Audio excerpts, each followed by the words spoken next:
బాధ్యతాయుతమైనటువంటి పదవిలో ఉన్నటువంటి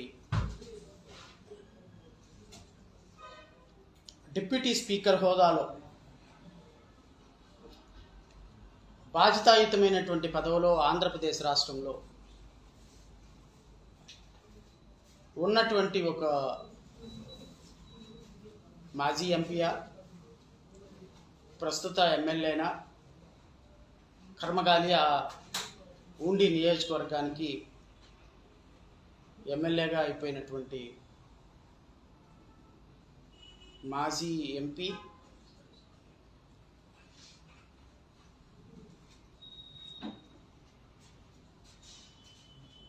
deputy speaker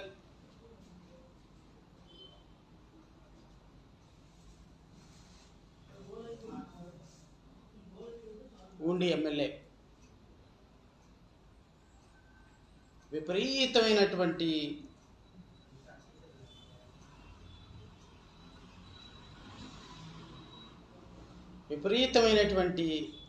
స్వార్థ బుద్ధితో అసలు ఒక బాధ్యతాయుతమైనటువంటి స్థానంలో ఉన్నానని కూడా మర్చిపోయి వ్యక్తుల్ని, వ్యవస్థల్ని ఇష్టం వచ్చినట్టు మాట్లాడుతున్నటువంటి విధానం చూసిన తర్వాత నేను కొంత సమయంలో పాటించాను. ఎందుకంటే ఒక వ్యక్తి మాట్లాడుతున్నారు కదా అని ఏది పడితే అది మనం కూడా మాట్లాడటం కరెక్ట్ కాదు.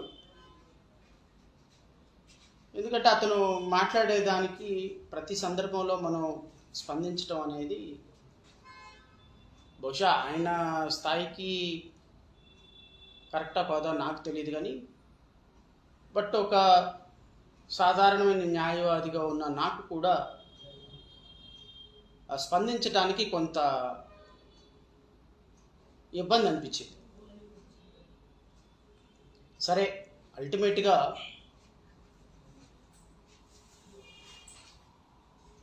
జరుగుతున్నటువంటి అంశాలని, జరుగుతున్నటువంటి విధానాన్ని ప్రజల ముందు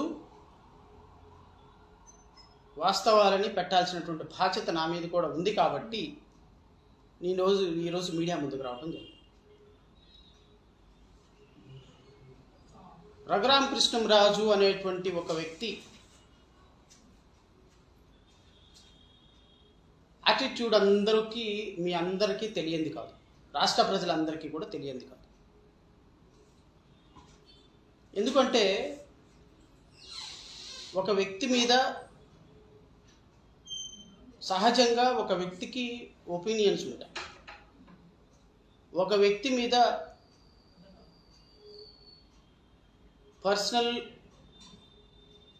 ఆస్పిరేషన్స్ ఉంటాయి, ఒక వ్యక్తి మీద కొన్ని కోపాలు, తాపాలు ఉంటాయి. కానీ ఒక వ్యక్తి మీద మీకున్నటువంటి పర్సనల్ ఎనిమిటీని, ఒక వ్యక్తి మీద ఉన్నటువంటి పర్సనల్ ఎనిమిటీని మొత్తం వ్యవస్థ మొత్తం మీద రుద్దాలనే చూసేటువంటి ప్రయత్నం ఎంతవరకు సమంజసమా అనేది రఘురామకృష్ణంరాజు ఒకసారి ఆలోచించుకోమని కోరుతున్నాను. వాస్తవంగా రాష్ట్ర ప్రజలకి నేను చెప్పాలనుకున్నటువంటి అంశం ఏంటి అంటే, ఈ దేశంలో, ఈ రాష్ట్రంలో అత్యున్నతమైనటువంటి వ్యవస్థల్లో స్పీకర్ అనేటువంటి పదవి చాలా అత్యున్నతమైనది.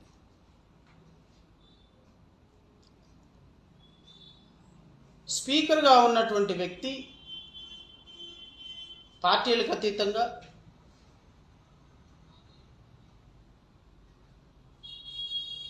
మనుషులకు అతీతంగా అంటే వాళ్ళ ఎమోషన్స్కి అతీతంగా నిష్పక్షపాతంగా, నిజాయితీగా పనిచేయాల్సి ఉంటుంది. ఫర్ ఎగ్జాంపుల్, రఘురామకృష్ణరాజు గారు ఒక డిప్యూటీ స్పీకర్ హోదాలో లాబీలో నడుచుకుంటూ వెళ్తున్నారు. వైఎస్ఆర్సీపీకి సంబంధించినటువంటి ఎవరో ఒక సభ్యుడు గుడ్ మార్నింగ్ అండి అయితే గుడ్ ఈవినింగ్ అండి అని చెప్పారు. ఆ సభ్యుడికి రఘురామకృష్ణరాజు గారికి వ్యక్తిగతంగా గొడవలు ఉన్నా లేకపోయినా ఆ సభ్యుడు నమస్కారం పెట్టినప్పుడు సంస్కారంతో ప్రతి నమస్కారం పెట్టి ఆ వ్యక్తిని ట్రీట్ చేయాల్సినటువంటి ఒక బాధ్యతాయుతమైనటువంటి స్థానంలో డిప్యూటీ స్పీకర్ ఉన్నాడు. 175 మంది డిప్యూటీ స్పీకర్ 175 మంది ప్రజాప్రతినిధులకి మీరు డిప్యూటీ స్పీకర్ అంటే అర్థం ఆంధ్రప్రదేశ్ రాష్ట్రంలో 5.5 కోట్ల మంది ప్రజలు ఎన్నుకున్నటువంటి ప్రజాప్రతినిధులని రెస్ట్రిక్ట్ చేసి కంట్రోల్ చేసి పద్ధతిగా ఉండండి అని చెప్పేటువంటి ఒక గురుతరమైన తండ్రి పాత్ర అని నీ వంకర బుద్ధికి ఎప్పుడు అర్థమవుతుందో నాకైతే తెలియదు.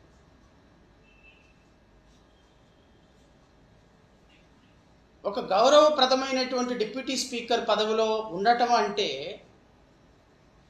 ఆ పదవిలో కూర్చున్నటువంటి మీరు 175 మందికి పెద్ద అంటే 175 మంది ప్రవర్తనని రిస్ట్రిక్ట్ చేస్తున్నారు. 175 మంది ఎలా మాట్లాడాలి? ఫర్ ఎగ్జాంపుల్, సభలో ఎవరైనా ఒక సభ్యులు తప్పుగా మాట్లాడితే you are not suppose to talk like that. మనం గౌరవంగా సభలో ఉన్నాము, ఈ సభలో గౌరవప్రదమైనటువంటి స్థానంలో ఉన్నాము, మీరు గౌరవప్రదంగా మాట్లాడాలి అని వైసీపీ సభ్యులనైనా, తెలుగుదేశం సభ్యులనైనా, సిపిఐ సభ్యులనైనా, జనసేన సభ్యులనైనా మాట్లాడి వాళ్ళని వారించి కూర్చోబెట్టి మంచి ఏంటి చెడ్డేంటి చెప్పేటువంటి ఒక గురుతరమైనటువంటి పొజిషన్లో మీరు ఉన్నారు అని మీ వంకర బుద్ధికి, మీ సుంట బుద్ధికి ఎప్పుడు అర్థమవుతుందో నాకైతే తెలియదు. మీరు కూర్చున్నటువంటి పొజిషన్కి, మీరు చేస్తున్నటువంటి బిహేవియర్కి ఎక్కడైనా కంపారిజన్ ఉందా? ఒక్కసారి మీరు ఆత్మ పరిశీలన చేసుకోమని నేను రఘురామకృష్ణరాజు గారిని కోరుతున్నాను. అందరికీ నమస్కారం. ముందుగా మేడే శుభాకాంక్షలు. కార్మిక, కర్షక, శ్రామిక వర్గాల వారందరికీ మేడే శుభాకాంక్షలు. ఈరోజు బుద్ధ పౌర్ణిమ పర్వదినం. 563 BCE అనగా క్రీస్తు పూర్వం 563లో సిద్ధార్థునిగా గౌతమ బుద్ధుడు ఈ భూమి మీద జన్మించిన రోజు. అలాగే ఈ వైశాఖ పౌర్ణమి విశేషం ఏమిటంటే, సిద్ధార్థుడు గౌతమ బుద్ధునిగా మరి బోధి చెట్టు కింద జ్ఞానోదయం బోధ్గయగా పేరొందిన ఆ ప్రాంతంలో దాన్ని నిర్వాణం అంటారు. జ్ఞానోదయం పొందిన రోజు. అలాగే అదే వైశాఖ పౌర్ణమి రోజు గౌతమ బుద్ధుడు తన 80వ ఏట కుషీనగర్, ఉత్తరప్రదేశ్లో కుషీనగర్లో ఆయన భౌతిక దేహాన్ని త్యజించిన రోజు.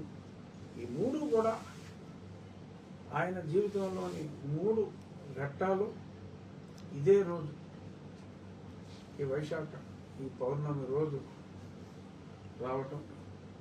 ఈరోజు రాత్రి 9 గంటలకి వైశాఖ తిథి ప్రారంభమవుతుంది.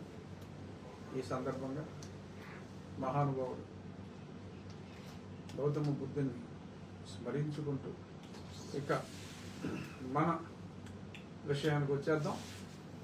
మీడియా మిత్రులారా, మన విషయానికి, మన ఆకివీడులోని రామాలయానికి వచ్చేద్దాం. ఆకివీడు రామాలయం క్రోనలాజికల్ ఆర్డర్లో మరి ఇప్పుడు షేప్కి వచ్చింది కాబట్టి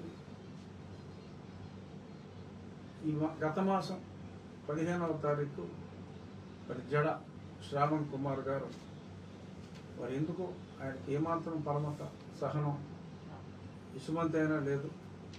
అటువంటి పరమత అసహనంతో మరి కొందరిని అక్కడ పట్టుకొని జోస్నా అని ఇంకెవరో ఫ్రాంకో some ఆ ప్రాంతంలో నివసించే క్రిస్టియన్ల అడ్రస్లతో వారు పిటిషన్ ఫైల్ చేయటం, అనుమతులు లేకుండా మీరు కట్టాలనే ప్రయత్నం చేస్తున్నారు, అనుమతులు లేకుండా కట్టడానికి వీల్లేదు, అందుచేత స్టే ఇవ్వాలి అని చెప్పి ఆయన పిటిషన్ వేయటం.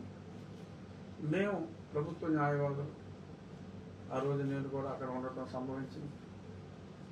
ఈ అనుమతులు అన్నీ తీసుకోకుండా ఎట్టి పరిస్థితుల్లోనూ సైట్లో ఎటువంటి పని చేయము అని చెప్పడం జరిగింది.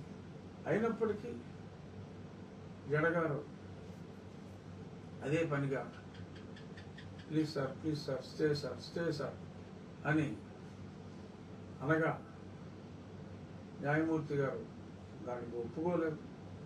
వారు అండర్టేకింగ్ ఇస్తున్నారు, ఖచ్చితంగా అనుమతులు లేకుండా చేయము అని దాన్ని వేరే తారీఖుకి వాయిదా వేయటం జరిగింది.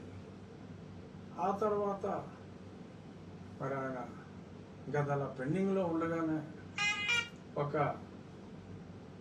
కంటెంప్ట్ పిటిషన్, అర్థం పర్థం లేని ఒక కంటెంప్ట్ పిటిషన్ 2009లో సుప్రీంకోర్టు ఒక ఆర్డర్ ఇచ్చింది. ఆర్డర్ గురించి కూడా గతంలో మాట్లాడడం, అయినా సమ్మరైజ్ చేయడం కోసం ఎన్ని కుట్రలు కొందరు ఒక సమూహానికి సంబంధించిన వారు రామాలయంపై ఎన్ని కుట్రలు చేశారు, ఎందుకు ఇది చేస్తున్నారు అనేది ఎంతో కొంత తెలియజేయవలసిన బాధ్యత ఉంది కనుక నేను తిరిగి ఇన్ని నక్షలు తెలియజేయవలసిన అవసరం ఉంది కనుక చెప్తున్నా. అది ఆ తర్వాత ఆయన మనం అన్ని అనుమతులకి అప్లై చేసి ఆకివీడు మున్సిపాలిటీలో ముందు ఒక తీర్మానం వారిని అడిగి విషయం చెప్పి ఆ ఒక్కరు కూడా ఎవరంటే ఈ పిటిషన్ వేసిన జోస్నా అనే యువతి క్రిస్టియన్. సో ఆ జోస్నా సర్టిఫికేట్ ఏముందో నాకు తెలియదు, బహుశా హిందువుని ఉంచుకొని ఉండొచ్చు వేరే అదర్ కారణాలు రీత్యా. సో జోస్నా గారు ఆవిడ ఒకరే వారి అభ్యంతరం చెప్పారు, ఇంకొకరు తటస్థంగా ఉన్నారు. అది మన గతంలో మాట్లాడుకున్నాం. ఆ తర్వాత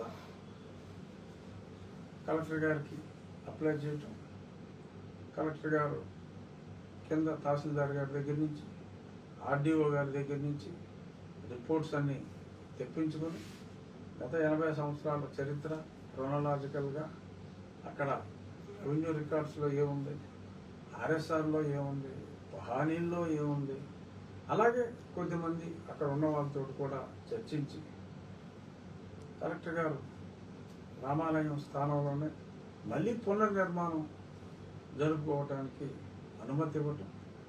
ఆ అనుమతి ఇచ్చిన పిదప మళ్ళీ మున్సిపాలిటీ వారికి డీటెయిల్డ్గా ప్లాన్, ఫస్ట్ టైం డీటెయిల్డ్గా ప్లాన్లు మున్సిపాలిటీ వాళ్ళకి కానీ గ్రామ పంచాయతీకి కానీ ఒక క్రమ పద్ధతి ప్రకారం ప్లాన్ ఇచ్చి అప్రూవల్ తీసుకున్న గుడి ఇదే అని చెప్పి నేను ఖచ్చితంగా చెప్పగలను. అటువంటి అనుమతులన్నీ తీసుకున్న తర్వాత మరి అక్కడ ఆ భూమి చదును చేసే కార్యక్రమం, అక్కడ చెట్టు అలాగే ఉంచి భూమి చదును చేసే కార్యక్రమం చేపడితే మళ్ళీ కడుపు మండిన వీళ్ళు ఆ పిల్లు అర్జెంటుగా మూవ్ చేయాలి అని చెప్పి మరి మొన్న మూవ్ చేయటం, ఎన్నగాక మొన్న దాన్ని తిరస్కరించటం, డిస్మిస్డ్ అని అంటే మేడం ప్లీజ్ డిస్పోజ్ ఆఫ్ అని ఆయన ధ్యానంగా అడగటం, చిరునవ్వుతో చీఫ్ జస్టిస్ గారు కూడా ఓకే డిస్పోజ్డ్ అని చెప్పి చిరు మందహాసంతో వారు కూడా దానికి అంగీకరించడం. అతను లైవ్ పెట్టాడు, ఆ లైవ్లో ఈ బతిమాలుడి సెక్షన్ అంతా కట్ చేసాడు. దానికి ముందు కూడా ఎంత అరిచి గీ పెట్టినా స్టే ఇవ్వకపోయినప్పటికీ కూడా స్టే ఇచ్చారు అని చెప్పి మరి అతను పచ్చి అబద్ధాలు చెప్పడం, తర్వాత ఈ బతిమాలుడు సన్నివేశాన్ని కట్ చేసి ఆ వీడియో రిలీజ్ చేయటం, ఇంకా అతని అభిమాన సంఘాలు, నా దురభిమాన సంఘాలు, సో దాని గురించి విపరీతంగా నోటుకొచ్చినట్టల్లా వాగుతూ ఏదో సందేశాలు, శాంతి సందేశాలు, అశాంతి రేకెత్తిచ్చే విధంగా మరి నిత్యం శాంతి సందేశాల్లో ఉండేవాళ్ళు ఎందుకు ఇలాంటి అశాంతి సందేశాలు ఇస్తున్నారో తెలియదు, ఇచ్చారు. ఆ తర్వాత మరి చీఫ్ జస్టిస్ గారు